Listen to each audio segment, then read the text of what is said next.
कांग्रेस सांसद इमरान मसूद ने यूपी में समाजवादी पार्टी के साथ गठबंधन को लेकर बड़ा बयान दिया है, जिसके बाद इंडिया गठबंधन को लेकर सवाल उठने लगे हैं। उन्होंने कहा है कि अगर कांग्रेस सपा से अलग होकर चुनाव लड़ेगी तो पार्टी ज्यादा बेहतर प्रदर्शन करेगी।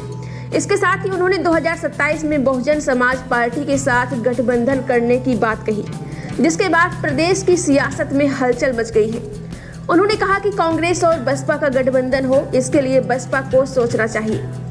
पिछले कुछ समय से कांग्रेस और समाजवादी पार्टी के नेताओं के बीच जिस तरह की बयानबाजी देखने को मिली है, उसके बाद सपा कांग्रेस गठबंधन को लेकर अटकलें लगती रहती हैं।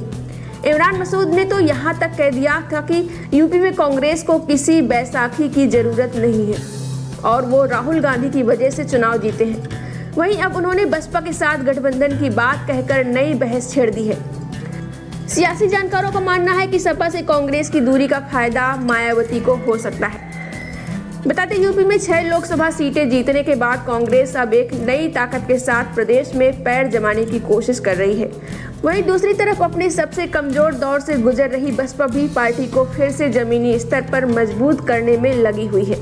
सपा से गठबंधन टूटने पर कांग्रेस बसपा का रुख कर सकती है, लेकिन ये इतना भी आसान नहीं है। मायावती अक्सर सपा और कांग्रेस पर हमलावर रहती हैं। उनके बयानों में कांग्रेस पार्टी से नाराजगी भी साफ देखी जा सकती है। यही नहीं, वो कई बार ये बात दोहरा चुकी हैं कि अब उनकी पार्टी किसी से गठबंधन नहीं करेगी।